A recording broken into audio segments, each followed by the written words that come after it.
Let's Talk Herd. Hi, Kim. Thank you so much for being there. Hey there. So nice to be here. Thank you so much. And I would love to just start with your journey with horses, like how you started off with them and why you love them, and just go from there. Yeah, why I love them is a deep question, isn't it? Because some of us are born horse lovers and I guess people of the horse, right? And I think that that's my story. I didn't have exposure to horses, to my knowledge, from a very young age, but they were in me nevertheless. And then when I could hold a crayon, I began drawing them.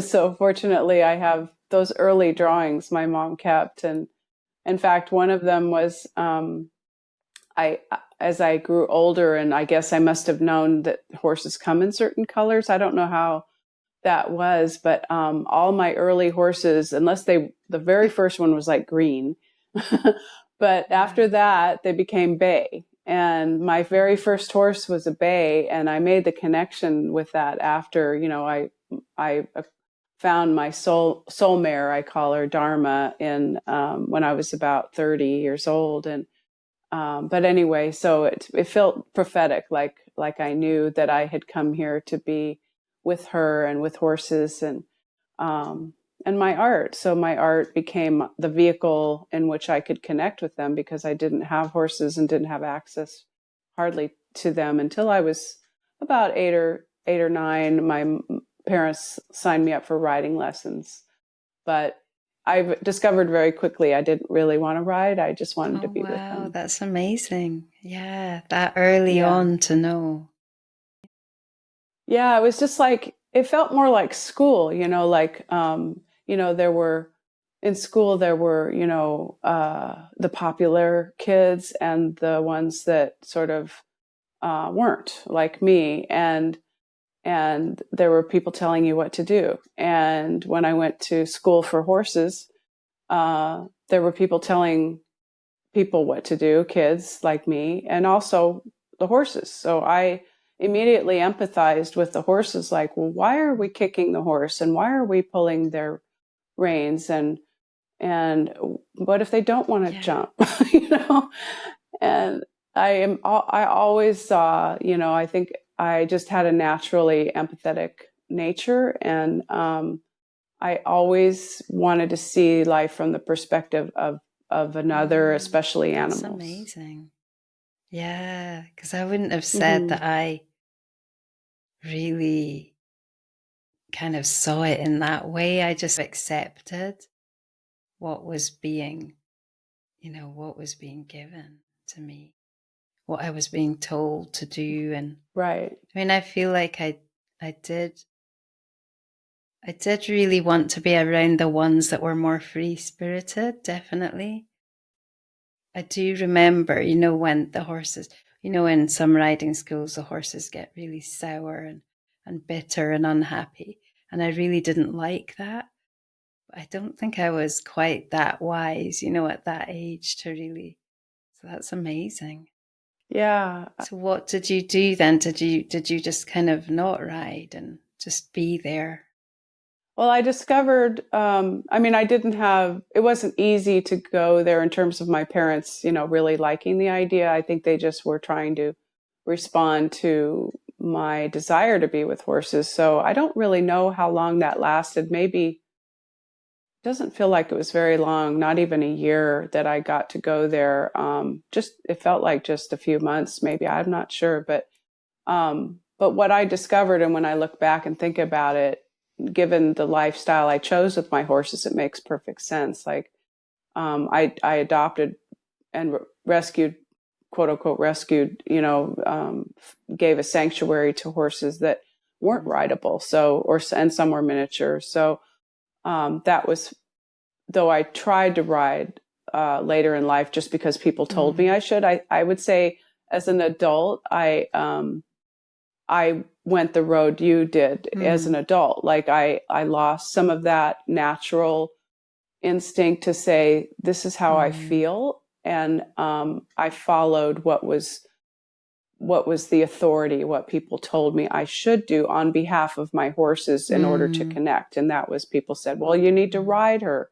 Well, no, but in this case, but anyway, so when I was with the horses, fortunately, I was able to, like, I would have a riding lesson, and then everybody would go home, and the people who owned a stable who'd been there forever, they were elderly, they would go have lunch, and I would basically have the place to myself. So that was so wonderful, because it was like being on a farm, which I didn't have any experience of being around, and hanging out with the chickens and sitting in the hayloft and finding peacock feathers and and just being in nature, because I lived in a suburban environment and didn't have any access to nature or wildlife. So even though we lived near the ocean was very tamed. It was like a breakwater boat area, so not really a lot of open seashore. So I just thrived in the ability to be with these animals. And when the people weren't around and they could just be themselves, and I would, sneak into their stalls and hope I wasn't going to get into trouble because I knew I wasn't supposed to do that. Though I think I did somehow manage to convince them I could clean stalls for, while I was there or something. So then I had a little bit more permission. And I discovered just being with the horses was my most peaceful time, and they seemed different then too, because they didn't have any expectations on them. Yeah, and they were. When I look back, I realized that horses weren't. Uh,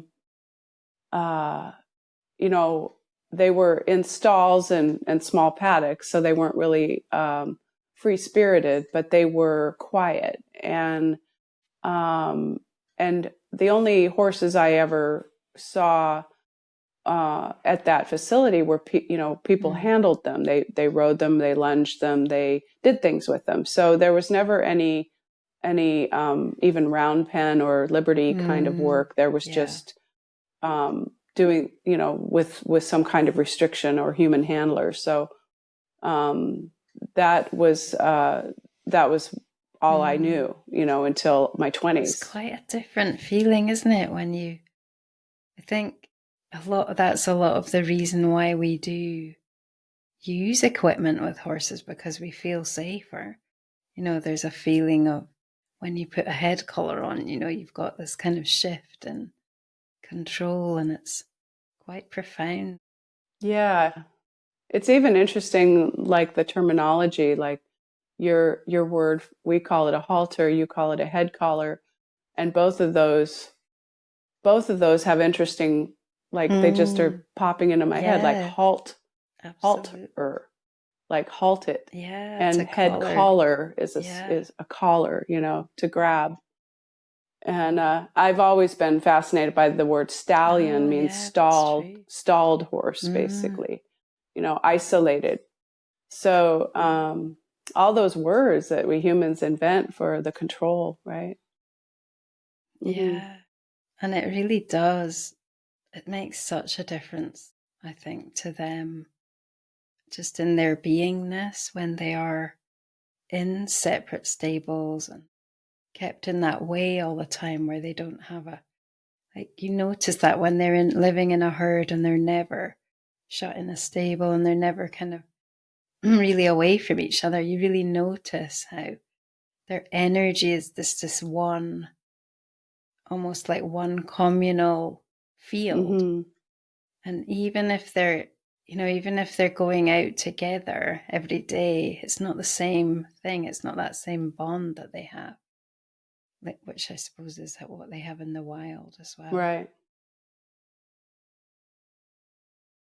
And it always surprises me, really, when you see how many horses are still kept in that way, especially in big, like in the States. I thought when I went there that they would all be out like in these big herds because it's such a huge country. Right. And I was quite, it was quite disappointing to see that even if they're on a big ranch, they're often like in these little stalls, and it's, it's the same thing really that you Hmm. in Europe. And Yeah, it's strange how we have the lifestyle we've built around horses and recreation, uh, and the use of horses as mm, entertainment, and keep, everybody's investment in their horse and their safety, and whether they can be turned out with other horses and be safe, and yeah, mm, all that. yeah, it does seem to be a lot of it is around convenience. Hmm.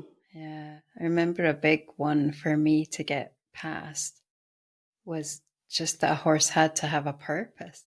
And that was just conditioned into me from the beginning. And it was almost a relief to think, like we would often think, because we used to sort of save, we had a big herd in Scotland and we just used to take horses from anywhere because we were just having fun, learning about them. And we were still in this kind of way of that they have to be doing something. So if they were too difficult, which often they were to train, we would think, well, they can have a foal. That would Right, be a exactly. purpose, I mean, why would you breed from, a situation like that? But it was just it's a relief to think it's okay. And then when I realized, well, you don't have to have that concept of a horse. They don't have to be there just you know, for your kind of purpose or your, whatever you need to have from them. They can just be for themselves. And that's Right. such a liberation to really realize that. And Hmm. I still find that sometimes, I don't know how you feel, but I've got like 8 horses, and there's one of them that's a boarder, but the others are all just kind of ones that I've, saved or over the years. And it's quite a big, it's, and I, nowadays, I don't try to purpose them, I don't try to, even in ways that I think would, make things easier, that I would Hmm. maybe like for them to do. I don't feel that I don't have that intention for them. Hmm. But I do feel that what they do is they hold this frequency of just being for the sake of themselves, and also living a life that they enjoy, as much as I can make it that way, just for the sake of it. And I think that's really powerful, like a powerful message energetically, that life doesn't have to be all about sacrifice and giving and taking, and, and making use of. And so even though it's quite, sometimes challenging to figure out how to do it, I feel like it is important to just, Absolutely. Yeah, that's so fascinating. I know everything you're talking about is such a human dynamic, and I think we need to get away from the human dynamic and reframe and rethink about things. When you were speaking, I was thinking of like the idea of like a I don't know what you would call it, not a commune, but like a place where, say, Tibetans go to study. mm, Um, a, um, I don't know what that's called, but monks, for yeah. instance, and how they're there, and there's teachers, and there's people who assist them in doing what, how to practice and whatever, but Mm, they are there to learn and have self-awareness and grow into their spirituality. And horses don't need all that in the sense that they're naturally that way, if they're allowed to. I feel if they're allowed to find themselves in that dynamic with a herd and with enlightened people. And so just for the sake of being like those monks, I've never understood that, but somehow they're there. Like mm, the monastery, I guess is the word, is supported somehow. So they're allowed to be there without earning a living, without mm, contributing to society, without being used for something, or without having to have mm, a job. So that's kind of like we need to create horse monasteries, I think. Yeah, absolutely. Yeah, because it is changing the dynamic of the world, really. Hmm. That is, I think, we have imposed that on ourselves, this kind of idea of earning a living, and that you basically have to sacrifice something to have something.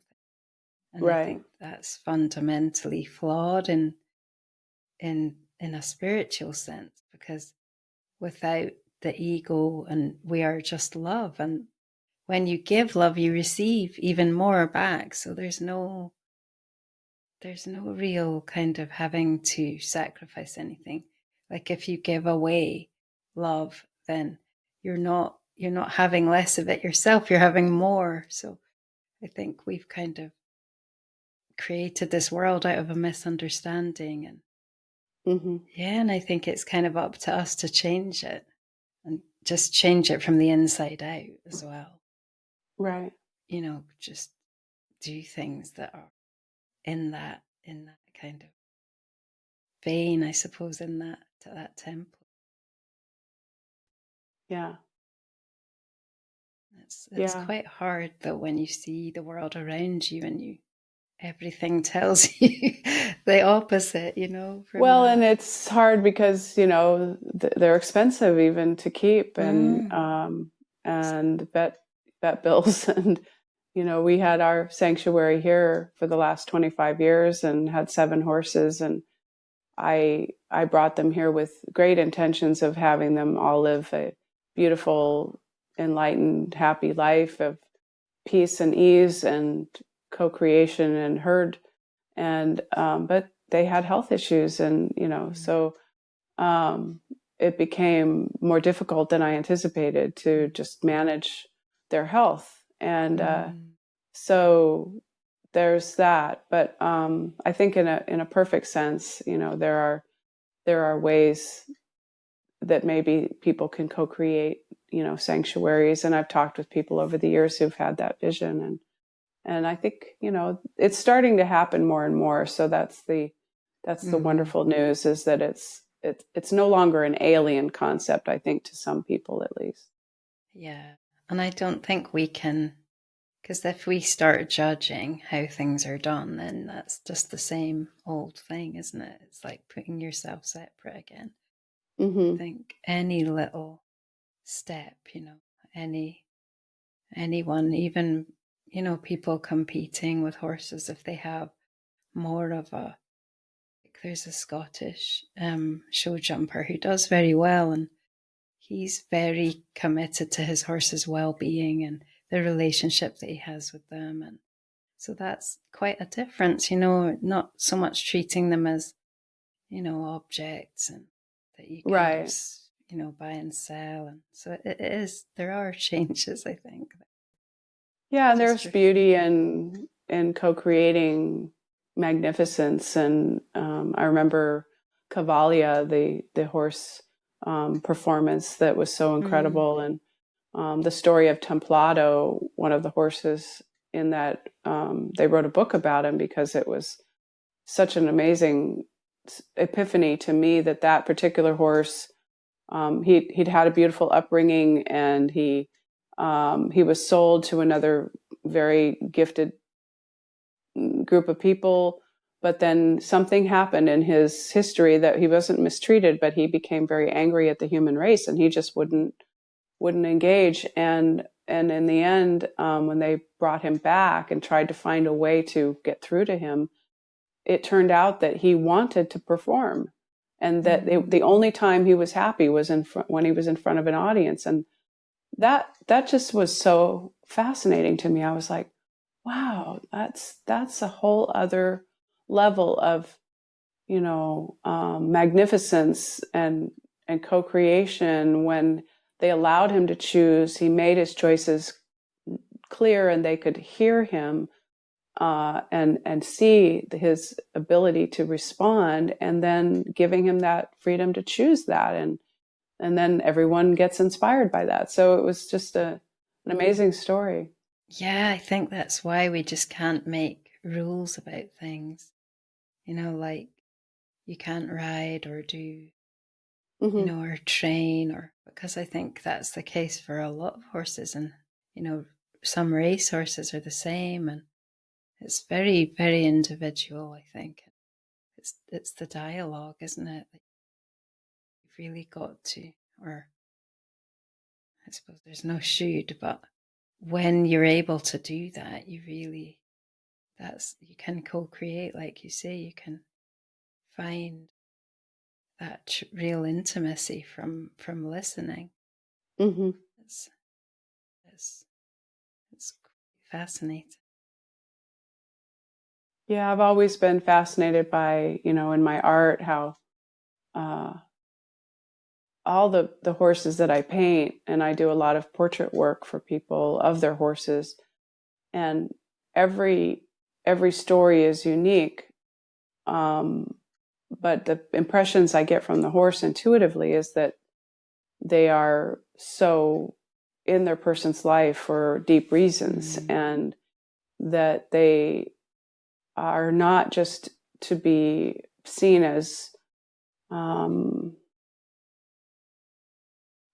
I guess they are partners, but they are also, to me, they're guides. They have the Yeah. big picture, and everyone that I work with sees their horse that way. So I have the blessing of working with people that are aware of that. Yeah. But it's also just so inspiring to see it from the horse's perspective.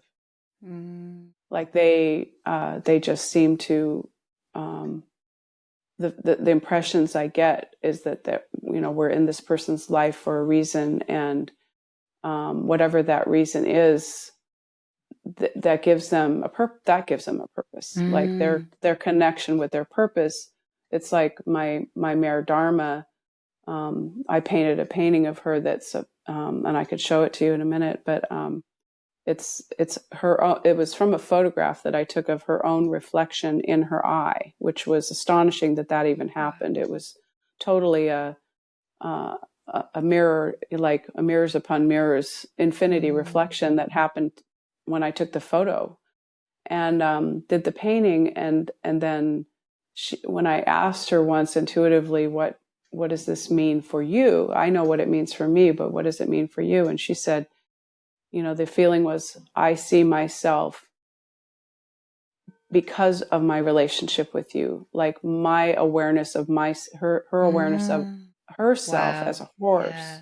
That's which was amazing. such an honor because I didn't know what I was doing with her, but the fact that she would say that, and that's what she was doing for me, then that mirror image became that infinity. Like there's the infinity symbol between us. That's really Mm-hmm.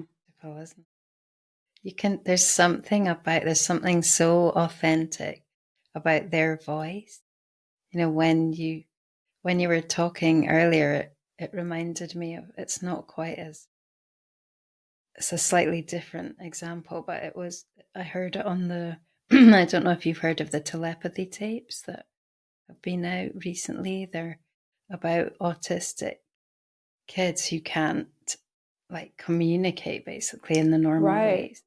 And Uh-huh. they basically have this telepathy with their parents and certain teachers, Wow. and it's incredible. And this woman's been doing these tapes about it.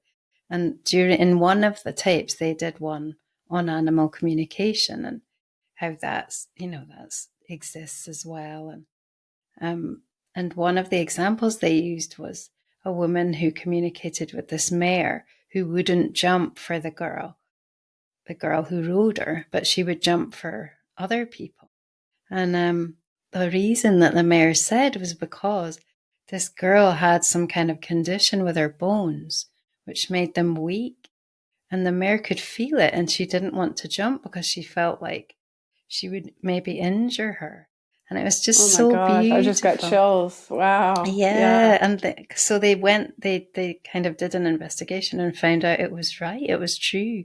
And when she Oh, was stronger, the mare would jump again. So it's just like, oh my God, wow. Wow. the depth of it Yeah. are just, That even in their apparent, inability to respond or refusal or whatever we call that in human terms, that, you know, there's relationship in that too, and love in that too. Yeah, there's so much. And there's horses that are mistreated or have history that can't respond because their nervous system or their trauma or whatever. But, you know, I've dealt with that too. But it's all out of, you know, trying to heal. Yeah, I mean, it's such a beautiful journey, and it's almost like I feel like the goal really ultimately is just to see that love in everyone and in every situation and in every horse or animal, and you know that it's always there, and it's only our ego or, you know, that kind of attachment that stops us seeing it. So it's either, you know, it's always a call for love or it is love, and it's always there, and it's just it's a kind of purpose I feel that I would love, because I feel like if we can do that, we can just shift our perspective and we'll just see that everywhere all the time. And I think we do in some situations, but not in others. So it's like, Right. It's true. Yeah. Yes. But I'd love to hear more about your art because it's so beautiful. Oh, thank you. So like, it just feels so deeply soulful. And that there's, you know, that it's kind of tapping into another dimension. It's, really, really amazing. So, So has it evolved? I mean, it must have evolved over the years, but what's the kind of story of it? Yeah, and I can walk around and show you a little of my studio if you'd like to see. Okay. That would kind of give you my, I call them studio tours, you know, so when I bring people into my studio. So let me turn my camera around and see if I can figure out how to do that. Let's see. Not sure if this will let me turn my camera around. Okay, I'll go over my shoulder. Yeah. Okay, so here's my studio, which we built this house about 10 years ago, and it's just so inspiring to be in my own space without just somebody else's house that they created. You know, this is custom made for me.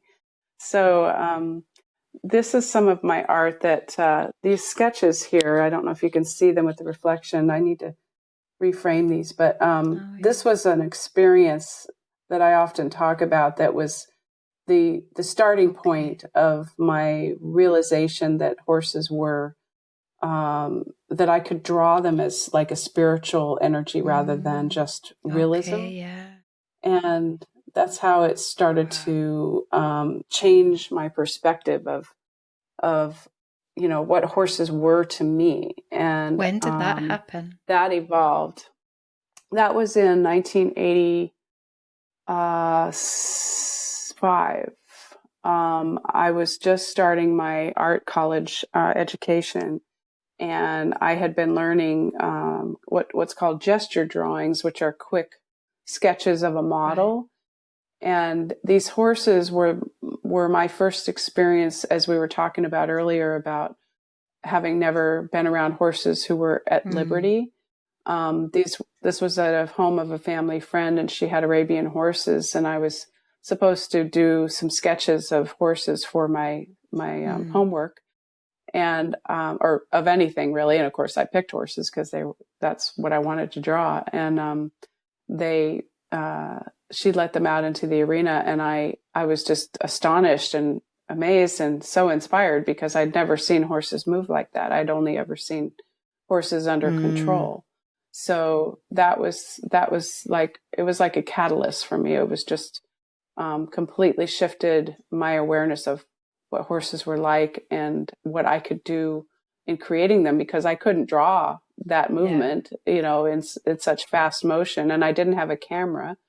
So I wasn't even focused on how it looked. It was more how it felt. Yeah.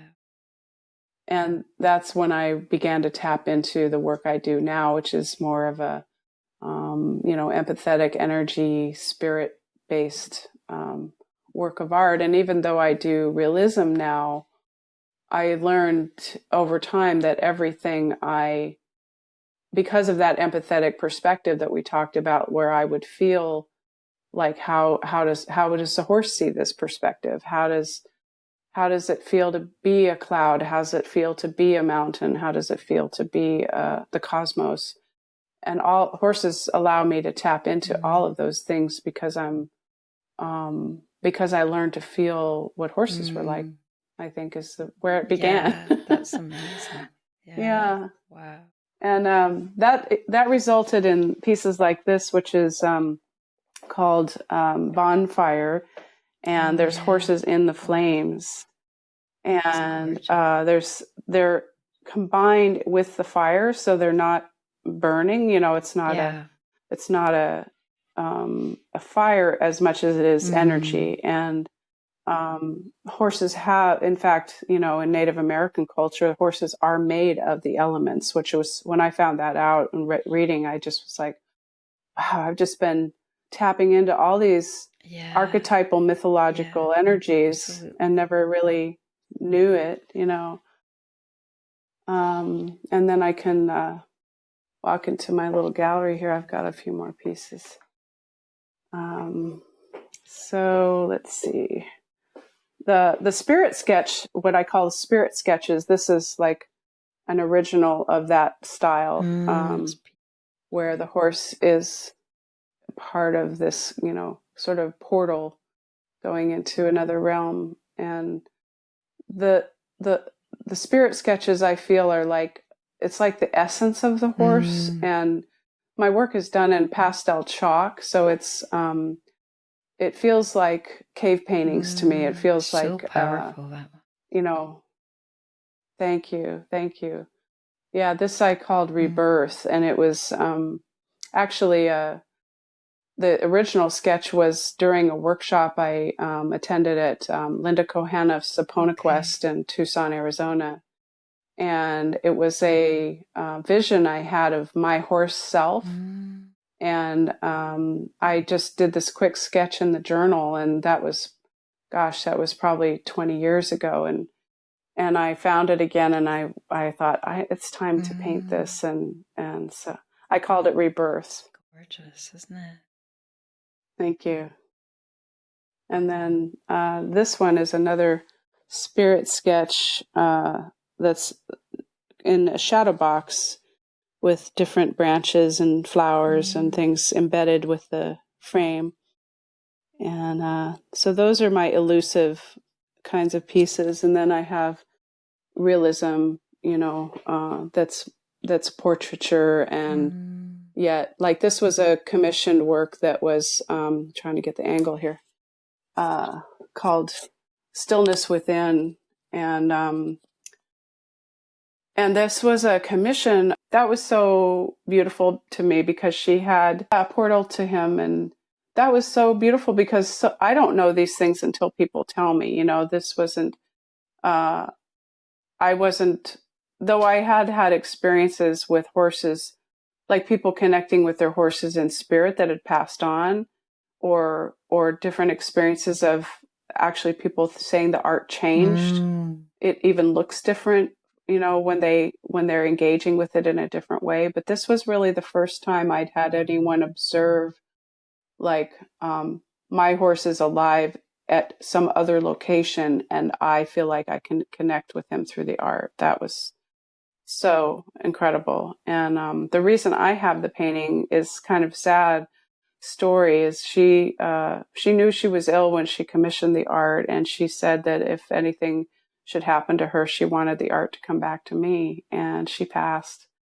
So her horse is still living. So now I get to say hello to him, and I know who owns him now. So it's really come full circle. So potent. It's just, the connection is really palpable. It's almost like it's beyond this world.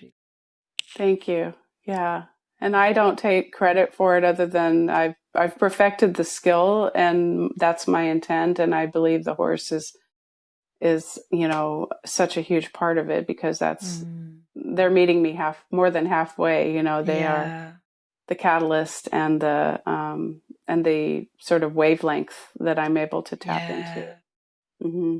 Oh yeah, my sister does portraits of animals, and she says the same thing, that she feels them helping and their personality. They're very, they're quite opinionated about how they want things, and it's amazing, really, how they're so aware of those levels of things. This is a mythic horse, which is in my new card deck, the Council of Horses Oracle. And let me turn the light on, actually, and show you. So this was a real epiphany as well, because this was one of the guides that showed up for the Council of Horses when we began to co-create it. And I say he, I feel like horses are, non-gender when they're in spirit, but I call him a he. And if you notice, there's you might not see it on the picture, but there's imagery and languages written on his body, and they're not permanent. They're like a movie going across his form, and what they are is, in this example, to illustrate what he is he's like the holder of the human dynamic of the relationship with horse kind. So these are 5 of the ancient languages of the cultures of the horse, like Greek and China and Tamil and Sanskrit and Viking. So he's like holding that communication space where everything that that's inspired the horse in our cultures plays across his body like an ongoing dialogue. It must be so inspirational to. Thank you. To be able to work like that. They're so imaginative, like they're so unlimited. It is. You're not in a style or something. Everything's possible. Yeah. People tell me that, and I feel that way too, because my intent is to depict everything as a consciousness. I think that there's something different with my work. It's not just a flat portrayal of something. It's really an invitation. Absolutely. Like people say, I just want to step into that world, and they can when they see it. It's like it's now a place and a feeling. Yeah, the water looks so alive in that one. Thank you. Yeah. I'm very, very grateful and humble to be given this gift, and it's and the more I use it, the more practice I have, right? Whether it's intuitive or the actual skill of doing the art. Yeah. Mm-hmm. Yeah, I mean, it's almost like each one is its own unique message, or that doesn't really cover it. But, well, and it's what's cool about that. It's like the horse, like every being we engage with has a message for us in a conversation that if we learn how to listen, we can interpret, and it would be different for every conversation. Like, if this work of art, if this work of art is communicating with you, let's see, let me find your picture again. Then somebody else will get a different message, like it's, that's why the Council of Horses Oracle is so exciting, because each horse is given the opportunity to speak directly to the viewer. And each message that somebody asks a question, just like any horse, would act differently with this or that person, depending on what this or that, like the jumper, he can't jump with the child, but he can with others, because it's a whole different dynamic, a whole different physical reality, much less consciousness. Yeah, so talk more about the cards. They're really amazing. Just Yeah. yeah, that's what they Thank look you. like. Yeah. So excited to get these Yeah. They're so in print. beautiful. I know, I'll hold one up so people can see. I did a couple of readings. How'd that That's go? the one side of them. Great. That's And the then back. there's Yeah. oh, here we There you go. go. Yeah. Yeah. Brother Earth, Sister Yeah. Sea.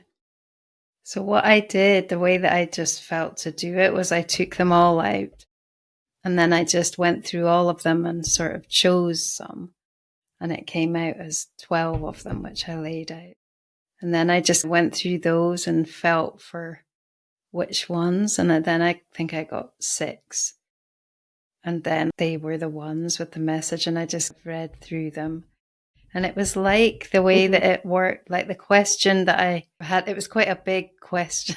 So it was maybe, That's good. yeah, This is a maybe good deck for big a bit. questions. I kind of wondered if it was a lot to kind of put on them to start with, but it was kind of like about the conflict that I have with the way, a little bit what we were talking about earlier about the way this world is and the way that, I feel like it should be, or not really should be, but it is in truth, like in the Could eternal be. as such. And like, and what is the, Mm-hmm. because I feel like for me with my horses, there's something that I haven't discovered yet, really, that we can offer together, and we just haven't really found it yet. So it wasn't exactly that. The question was more like, what can inspire me? And I actually wrote on because I thought it would be Yeah, interesting to tell I'm you very which. excited to hear because I love how people engage with Yeah. the cards Yeah. and the So the horses. first one was Arnbar. And bar. Uh-huh. Yeah. And that was the whole fairy world thing. And it was almost yeah, you're on the right track kind of thing, because that really inspires me, the whole idea of spirits and fairies and just that whole other world, it's very important. So I felt like, yeah, it was just like a little bit of affirmation. And then I had the Elysian one, is that how you pronounce it? Uh-huh. Elysian. And Uh-huh. so that was about kindness. And like, I really feel over the last while that my purpose is to give, and to just that it's all about kindness and what we can do for others, and not always seeking our own purpose or our own thing necessarily. That it might not even be something that you have to identify with. You might just be there to help in some way. So that was another like little affirmation, like, That you're already doing that. Yeah. yeah, kind of. And then there was the wonder card. And I really loved that one. Like, that one really spoke to me. Like, even when I sort of saw it the other day, I don't know why I particularly loved that one. And I can't even really remember what that was about, but I've written, my note here was believing again. So I'm not sure. That's like childlike wisdom and seeing is believing, believing is seeing. Yeah. Finding the magic, even if it looks invisible, and Yeah. Getting back to that childlike, yeah, just awe and wonder. Yeah. So again, it was like, don't give up now that that it's there, even if it hasn't manifested yet. And it seemed like they were all. And then there was, how do you pronounce that? Chiron or Chiron, Chiron. Uh-huh. which was which was the whole healing thing, which is really interesting, because I did really identify with being a healer before, because I'm a craniosacral therapist, and that was like my whole thing. And I had to really let that go as just part of the spiritual process. And recently I've been doing a different kind of healing. I mean, it became very energetic anyway, but it was always about focusing into what was blocking or what was not right or what was sick. And recently I've been discovering this focusing into what is eternal and what is, like for example, a mayor recently that I worked with, she'd fallen and hurt herself. And I just was tuning into her strength and her power and her courage and just those things. And just like those were Wow. amplifying. And so that was almost like a little like reminder that yes, there's that as well. And that's, that's good Confirmation. too, Yeah. that you're, Finding the light in there's the this, darkness. Mm-hmm. that. And then I had grace, and that, yeah, I can't really remember the details of that one, That was but about I think, grief and that journey through healing through yeah, grief. yes, okay, yeah, which makes sense because my sister had a terrible accident, and she's now paralyzed Mm. and quadriplegic, and her daughter was killed. She was only 4 years old, Oh so we my. kind of, yeah, and it was like 4 years ago now, I think. Mm-hmm. Or five. No, it was five, exactly 5 actually, years now. And we've just been going through this massive healing as a family. And yeah, it is like the grief, and it was the whole thing of you question everything but in the end, you kind of come back together again stronger. We Mm-hmm. really are much stronger as a family now. Wow. Yeah, so yeah, that's probably where that, because I've written the eternal here, and that was like a reminder that there's no death in eternity and in truth. Beautiful.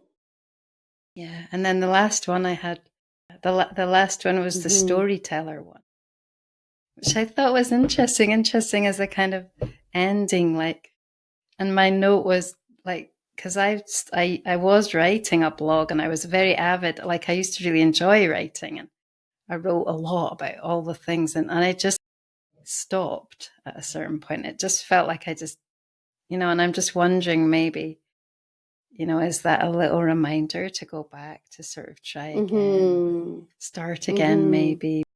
I think so. What a powerful reading. Wow. I love that. Yeah, it was really, yeah, I really enjoyed it, and I really felt comfortable with the cards, like, I don't know, in like a way that they could really be. And I did another reading actually for my husband, and it was really funny because his one was much more like, because he's not really, what I would say, Right. into all that stuff. So he's very like, man, he was a little bit like not taking it seriously. So he was asking things like, when will I Right. be rich? And he had basically 3 questions. So when will I be rich was one of them. And then when will I have followers on social media or something, because he's doing this DJ stuff.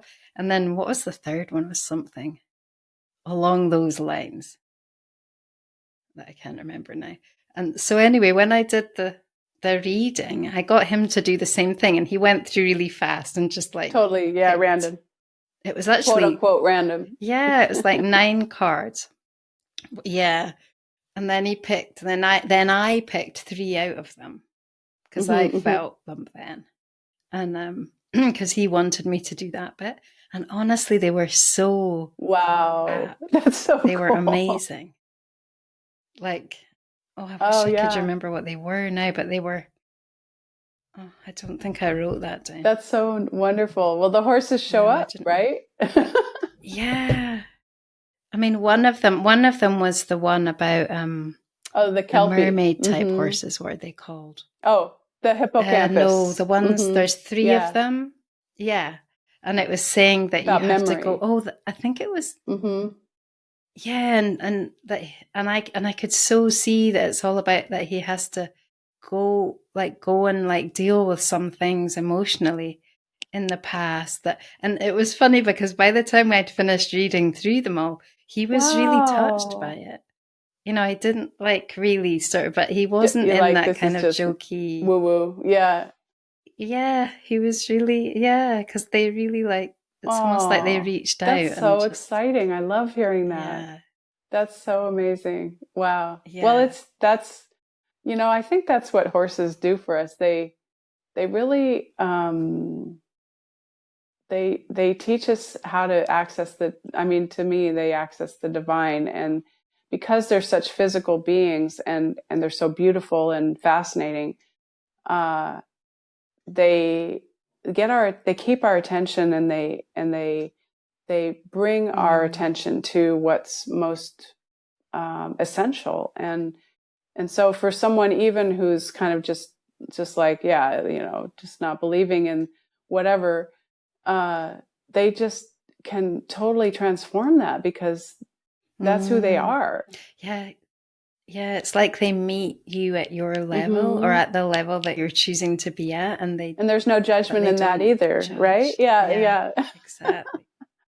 Yeah, That's exactly. so They've just got wonderful. this. Yeah. And I'm so happy to hear Yeah, that the that's really cards do that, because that's a great example of how they reflect the horse in that regard. Like, yeah. that, people tell me that having the cards is like having their own herd, whether or not they have horses. And, we would go out, those of us who are into this kind of reflective process with horses would naturally seek Mm. their dialogue. Or even Yeah. if we don't Yeah. understand the language, it's what is their body language doing, or what are their actions, or what are Mm. their behaviors when we come to Yeah. this kind of, it took me a lifetime to learn how horses reflect us. That was my path with my own horse and my own horses, Mm. and then my art. But for people to access that just kind of as an aside, that aren't even really knowing that's what they're looking for, is it's like, Yeah. that's just music to my ears. Mm. Yeah. Yeah, no, I think they are really powerful.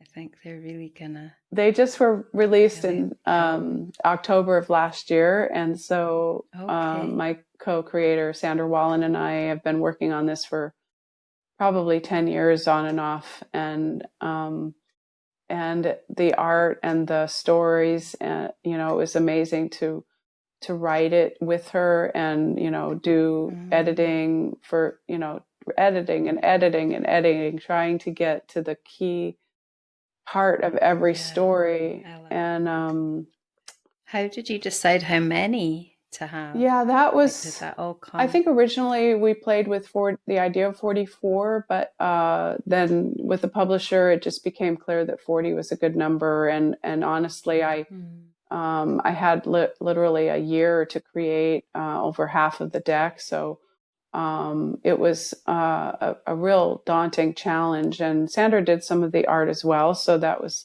nice of to have her contribution. And um, the process just was never as clear cut as I would have imagined. Like, every plan we thought we had went out the window. In fact, we were consulting once with a animal communicator that I just adore, Diane Barrett, and she, at one point, we were like, everything just seems to be like topsy turvy, and how do we organize this, and how do we, what are they saying? And she said, the horses are showing me a picture of like taking the pages and like throwing them up in the air. And I was like, that's exactly That's how so this feels. beautiful. We couldn't make Oh, hardly any it's sense of so it all. And every gorgeous. time we thought we had it pinned down, it would shift again. And the horses we thought we would Wow. be depicting had to move around, and I couldn't do as much art as I Wow. wanted to. So then we shifted and found messages in some of my existing art. And it was amazing how it all came together. And then in the end you go, it's Yeah. perfect, because everybody gets what they need. And all those horses Yeah. apparently wanted to be in the deck. So,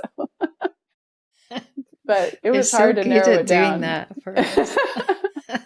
Yeah, I It's like, bet. it's like Wow. looking into, the most amazing heavenly pasture and saying, now, which horse would you adopt? And it's like, oh my gosh, are you kidding me? Like, well, yeah, the ones that are approaching me, that this one and this one and this one. But, then that one that's walking away, I want to know more about that one, right? Mm, Yeah. totally. Yeah. Yeah. That's really amazing. Just the idea of it as well. Where did that come from? Yeah, that, I had done a card deck with Linda Kohanna, author of The Tao of Equus, Okay. and she and I Yeah. co-created Way of the Horse, Equine Archetypes for Self-Discovery. And Right. that was in 2007, and that was such a life-changing experience for me to be co-creating with such a gifted author and someone in that field that was just growing at that time. It was just beginning to come onto the stage of the world. And Linda's amazing work with her herd and her writings, allowing people to tap into that kind of awareness of horses as not just, Mm. creatures to be for recreation, Mm. and our ancient connections with them. So that started the ball rolling. And it was really when I met Linda that I began to realize through her work, when I tapped into her work, that she was doing with horses. And I began having these somatic experiences and visions with horses that were even more vivid and more clear, because I felt like the horses in that environment were able to not only be seen that way, but it's like everything creates, like Linda would call it, the morphogenetic field. Like everything Mm. creates its own experiences. So I began to have those kinds of experiences. And in that dynamic, I realized that people reacted to my art the way they reacted to a living horse. And vice versa. Like the art seemed to dialogue with the person in its own way. And then that naturally evolved in this amazing synchronicity to that card deck. So then some years later, I was actually co-creating some workshops with Sandra, and I began asking, intuitively, what's my next step, and I had this amazing vision one night of this horse behind me, Red Bear, that's right behind me here.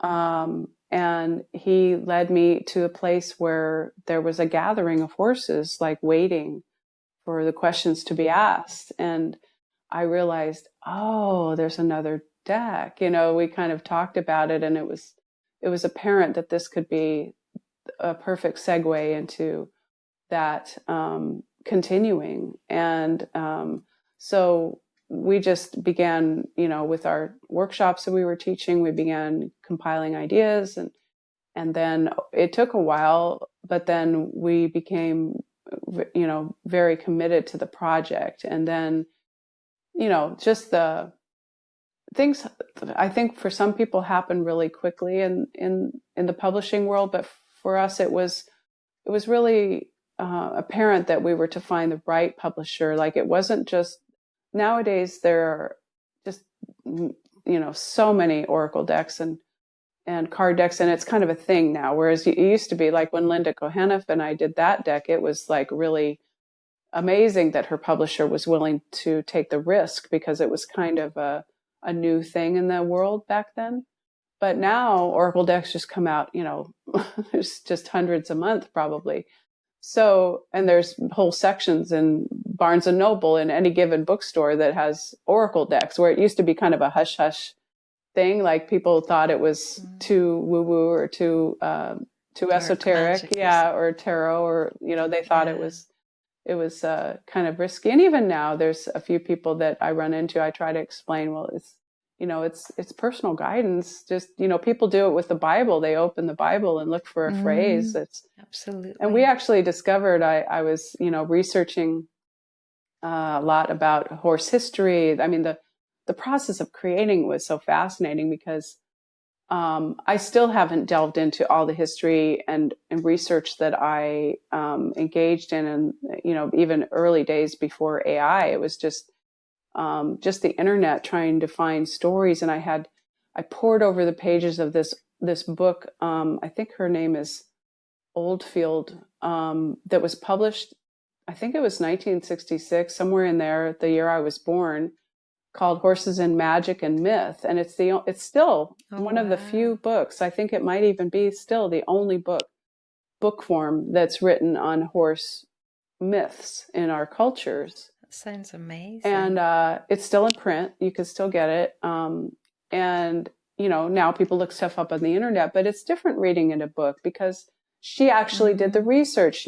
She went to those countries and looked in their libraries and found old etchings and pictures and whatever. And so that was kind of the Bible for me to refer to some of these incredible beings that are, in our cultures throughout humankind. There have been countless beings that have become representative of qualities of the horse in those cultures. So there are way more than we could depict in one deck. But like, for instance, Longma is one of the horses from China, and it's a dragon horse with deer antlers and a red mane. And it's the most amazing creature to paint, as well as to consider its properties, which are leadership. And it only appears when good leaders are in power. And it only, in the recorded history of its time, there were only 2 leaders that it actually appeared. And it carried the I Ching, which is one of the earliest divination tools, on its back and gave it to mankind. So, I mean, that in and of itself, you could write a whole book about, right? And so it was, part of it was learning about all these creatures. And then part of it was how to depict them and also how to make their stories relevant for now. And we both felt like, it wasn't about depicting a myth that happened a long time ago that is some creature that somebody invented. It's always been about, no, this is an archetypal energy that's living and breathing in its consciousness in some form, in some world, in some realm. And therefore, how do we tap into it as an engaging in the dialogue of, how do we invite its presence into our life in a way that is meaningful? And what a beautiful conversation to have. Because then it's going to mirror that in the people who are, and the horses working with the cards. That's what's so fascinating is people are using these with their horses and finding that these horse beings are, able to bring the people that I've talked with that have worked with their horses even more than I have, because my horses have passed now, so I have limited access. But I've talked with several people who've just been fascinated at how the horses, like when they bring the deck into the horse's paddock, they're all at attention and they come over in a whole different way. To try that. Yeah. Wow, that's amazing. Yeah, because they know, they know all that, and yet I believe they, equally tap into their own wisdom through, a tool like that. Like it can help focus them on what they need, and help us focus on what they need in this particular whatever situation we're asking about. What does my horse need today, or what is my horse trying to tell me today? It can be a prompt for that. That's perfect. Because I was thinking that's exactly how to do it for finding out what we're here for together. Yeah.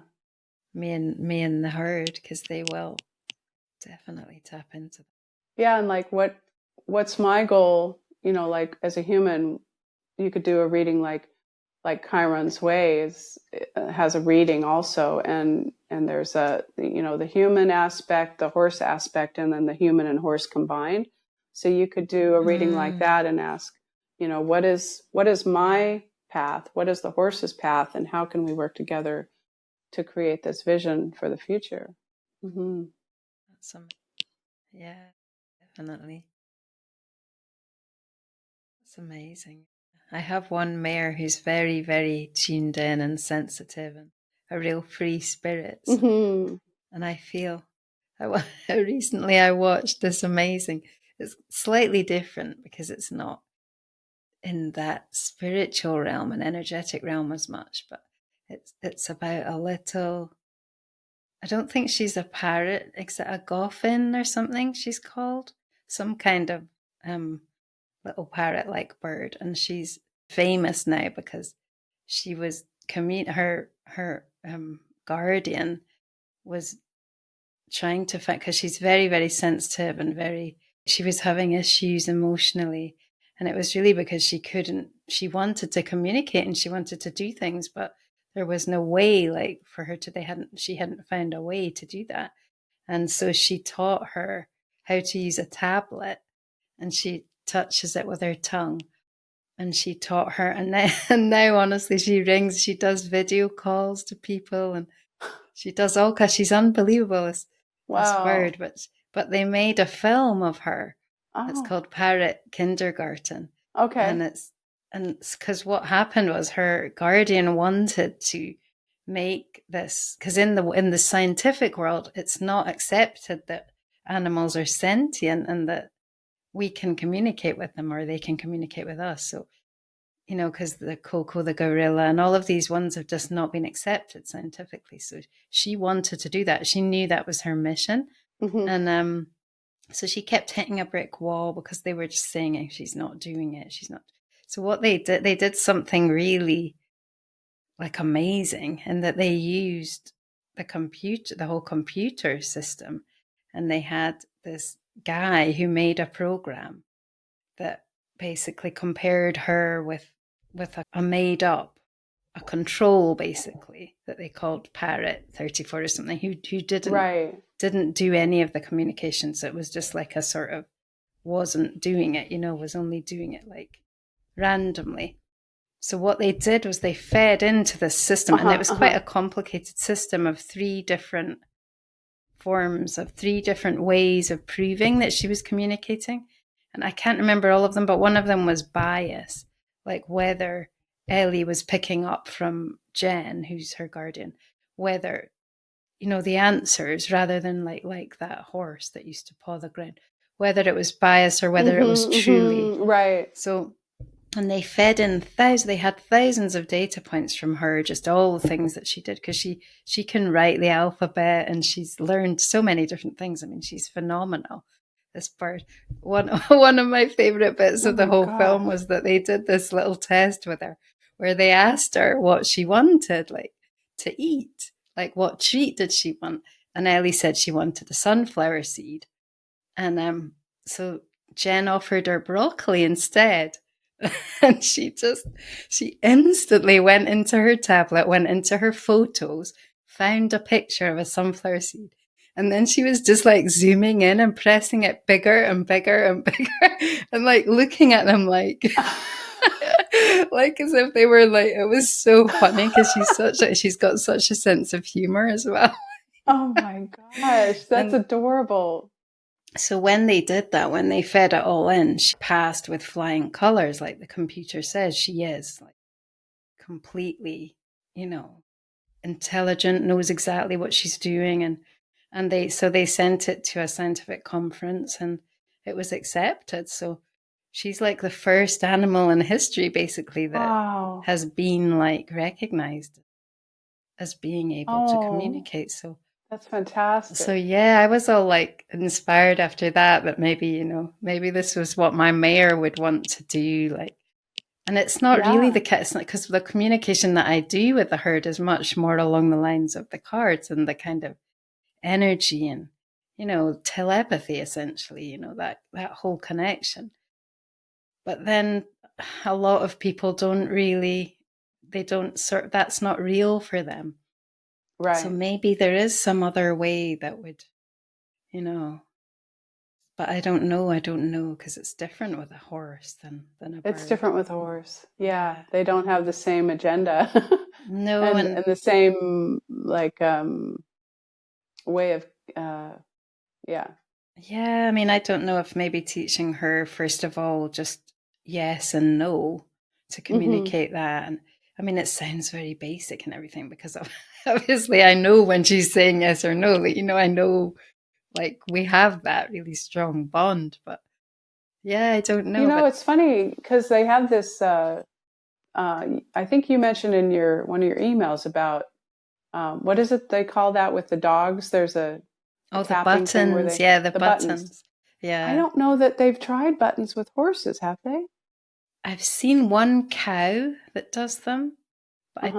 think I don't know about a horse. Yeah, that's true. Wow. Of course you would think, Yeah. wow, that would be just automatically a next step. And if Yeah. not, that should be because, Yeah, I yeah. was watching on Facebook, and unfortunately don't know the name of it, but there was a company that was providing toys for horses that are bored, and it allows them to do these complicated puzzles to get a treat. Ah, okay. And but the part that was most fascinating to me was one of them. They had rigged up they had a horse that had heaves, like asthma, Yeah. and there's a medication that can treat them, but they have to like put a mask on the horse, and they Okay. just have to do it periodically to try to help the Mm. horse.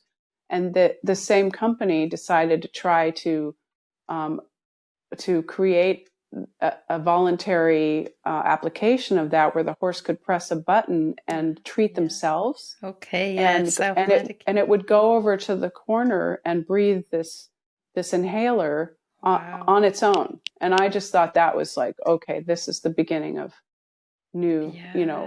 proof of consciousness and awareness. Yeah. And yeah, so Absolutely. buttons sound really intriguing. We'll have to Mm. start researching. Yeah, I did get some buttons for my puppy. I've got these. Oh, it's a bit bright. I've got these puppies. Well, Uh-huh. they're a year old now, and I did get the buttons. My sister got me the buttons for them, but they're just Okay. what I'm coming up against is that a bit like with the horses, that they're because their needs are all met in a Mm-hmm. sense. So like they have such a Mm-hmm. wonderful life here, and it's so adventurous for them, and they don't need. They like look at me like, why would I? What? Don't need We that. already talked. Why do Well, I? yeah, Yeah. exactly. They're like, what's the point? So maybe if it was That's more funny. subtle, but I just feel like with the horses, they have no real need for that kind of Yes, form of distraction. So yeah, I don't it's know. true. Right. We'll Yeah. see. I will definitely try the cards Yeah, and see. need is an interesting word, isn't it? It's Yeah. yeah, you'd almost have to withhold, and why would you? Like if their that's a perfect answer actually for you to say that. When their needs are being met, what a interesting dynamic that in order to communicate, we would have to say, well, this being's needs aren't being met, so it needs to communicate. One of my favorite films, which I keep telling myself I want to watch again, is for this this dynamic. It was kind of a scary film, but I kept watching it anyway because I was so drawn to it. It's called shoot, I remembered it the other day. It's about these um, the Arrival. It's called The Arrival. Oh, yes, I love that too. Yeah, and it was About these figuring out the alien language. beings, yeah, that Yeah. came, and they seemed really, Mm. malevolent, and they look kind of malevolent and mysterious, and they're black, kind of, you know, a black mist that could morph and change, and they just seemed like they were going to take over the world, and everybody was totally terrified, and Yeah. they had big spaceships, so they looked like they were going to destroy the planet, and this linguist was trying to communicate with them, and she discovered they had a language, and Mm. they were communicating, and I just thought that was It very was really fascinating. fascinating. Yeah, yeah. I remember really loving that film, and to think exactly why at the time. It was something to do with the way they did communicate in the end, because it was Hmm. Hmm. quite Yeah, complex, and then wasn't she it? had to prove to everyone that they were communicating when it seemed like, Yeah. no, they're just going to blow up the planet. Yeah. Yeah. Yeah. Yeah, the But whole thing yeah, of communication is so fascinating, but it does have to have and a everybody, purpose. I think that in our cultures too, like when you were talking about, your work with your horses and what could the cards show you about, and you brought up Enbar and the fairy realm, and I thought, you know, we've gotten into such technology with how we experience reality now, and everybody watches things, but they don't actually. I should say they don't, but the majority of people don't really maybe know what it's like to be in the presence of a horse if they're not planning that. And it's only in the presence, really, that dialogue can happen, really. You can watch it or you can see proof of it, but until you've experienced it, then it's something. I think it's like a key in a door. It just opens up that possibility. And yeah, I think all of the things we're talking about are good ways to awaken that, art and card decks, but also being in the presence of horses, in an environment where they're able to be themselves and not just handled or absolutely, yeah. There's like that whole process of them understanding that they have a choice, and then they just become, it's like they forget about that whole conditioning where they were obligated, and it's very powerful. I do quite a lot of studying of A Course in Miracles, and I came across this quote, this bit of it the other day that just really described for me like what I want in my relationship with the horses. And I got it here because I thought maybe cool if it came up. So I was telling someone the other day that she was at, my sister-in-law asked me, she is a gifted animal lover and communicator herself, but she just was curious, like the question, why horses? Why, what are horses to you? If you could say it in one sentence. And I said, they're how I experience the divine. Yeah, that's beautiful. Yeah. And I think everything gets filtered through the horse. So I watch a movie like Arrival, but I see it through a horse lens. So you're seeing A Course in Miracles through a horse inspired so lens. It's so true. Because it's talking here about the difference between the God that the ego creates, which is the God of sacrifice, and the God of the resurrection, because it kind of uses Christian terminology to get over that a little. So it says the God, the God of the resurrection, and this is like meaning like I would translate that into that as like how we are with the horses. So that's who we are. That's our like sort of just our part in the relationship. Demands nothing, for he does not will to take away. He does not require obedience, for obedience implies submission. He would only have you learn your own will and follow it, not in the spirit of sacrifice and submission, but in the gladness of freedom. And I just thought, that's it. That's it. Wow. You could rewrite that whole text in terms of the horse right there. Yeah. The horse-human relationship, both from a historical perspective to, the horse that's standing in front of you. Yeah. Because that's what you have to let go of, because all of these training books are all about submission. It's like submission is the goal. And yet that just became, for me, it becomes something that's just feels wrong. It's there's a lot of grief in it and sadness, and that's why, because it's not freedom. So yeah, it's a big step. Yeah, it's that balance, because as we know, we still have the goal of well-being for all those in our charge, and we have to handle them or whatever for their well-being and for medications or whatever. But I even had to learn that in my journey with my horses, like the conversation of what is treatment, what is freedom in healthcare, what is their choice. Maybe they don't want an intervention, maybe they maybe this medication isn't the right thing. And oh my gosh, it was such so true. I sometimes used to say, I wish I didn't know all the levels that this question has to be answered, because I would just give them the goddamn, I know. pill, I mean, it's whatever. so, yeah. that, yeah, because the more that you allow that and encourage that, the more, I think, the more responsibility they want to take for themselves, and they know they're so, like, I have an old mare at the moment who, well, she's not necessarily, because she's older than, she's only a year older than another mare who's fine, but she is in the aging process and she's quite close, probably, to moving on. And she has very thin skin. She's a thoroughbred, and we have these terrible biting flies here, and there's nothing that could, that does anything about them. And I was trying to put socks on her, but that's, difficult because they always come down.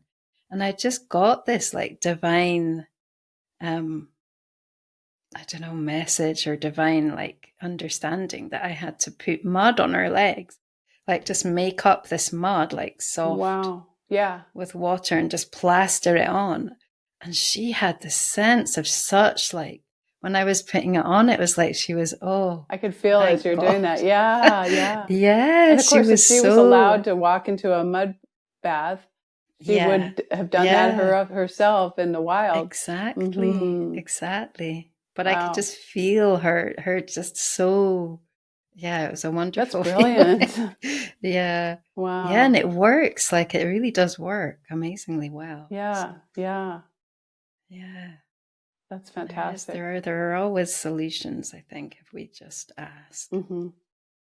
just listen. Mm-hmm. Yeah, it's a fascinating journey. It is. It's interesting, like you said, getting back to your comment about the autistic, the film about the autistic people and children, because it's the same principle, like, that intelligence that doesn't have a way of communicating that we are familiar with, but that there's a whole other thing going on, and same with the horses, and there are so many amazing behaviorists that are decoding, like Sharon Wilsey has decoded their language, that she calls it horse speak, and I've met her and watched her Wow, work, and it's just incredible to hear some of her translation. that's amazing. And but they are beings that have other needs and agendas. So what do we co-create Yeah. with them in harmony? And um, the other teacher that I've been learning from is Emily Kay's daughter, who's in Sweden. She's amazing. And Oh, yes, yes. I did a podcast did with her. you? Yeah, she's Oh, lovely. yeah, Yeah, she's amazing. yeah. And some of her, I was so inspired. Like the one of my biggest questions through the Council of Horses and co-writing that deck was, why did they put up with this? Why are they willing to co-create with Yeah, humankind after all we've done yeah, to them yeah. and continue to do to them? And she answered that question. The horses through her answered that question for me in one of the classes I was taking with her. She said horses are it's just their nature to make everything in balance in whatever environment they're in. And since humans are the one that are creating the most imbalance, then of course they will help us, because they are co-creating for the entire balance of Yeah, all life. And I went, yeah. oh, that's it, you know. It's, it's a bit like, I think, when we just start to align ourselves with the divine, which is what we are, we are that, then we just are taken on the path that is that takes us to those understandings. Like, I did a course, an online course, actually, interesting, with Penelope Smith, Mm-hmm. and she's one of the earliest animal communicators, and I just loved her outlook. It was so deeply spiritual. Mm-hmm. Like, people would ask, things like, when my cat kills a mouse, like, how can I forgive them, and things like that. And she just had this, I mean, I've kind of felt those things before, and it was so amazing just to resonate. Like, she just had that divine understanding that everything is like a cat will only kill an animal that is choosing, like is ready in a way, in some way, or to go, and it's actually a transfer of it. And all of these things, there's no cruelty as such in the divine Mm. perception of events. There are obviously, it can be, more of a shadow thing, or there is that element that kind of we bring into it often. And it's Right. not that animals don't have that, but it's how you choose to perceive. Like, you can perceive everything through love, and everything then is love. And Mm-hmm. yeah, it's just that always does exist. So and I think horses, if when they're in the right situation, and when they're connected in, aligned themselves, then they always just show us the way back to that. Like you say, they're deep, deeply, they're kind of holders of that space. Yeah. It's, The enigma. yeah, yeah, yeah, yeah. It's wonderful, really, that we're so fortunate. I feel so fortunate to be just to be able to spend time with, and also Mm-hmm. people like you who just in that same awakening Yeah, it's been space. a blessing to be on the cusp of all of these, this awareness that's Mm, coming to, and yet still, trying to navigate how to convince people who aren't mm, familiar with that, yeah, but I don't, mostly I would say people who approach me already have an inkling of that. So it makes it an easy conversation to have. yeah.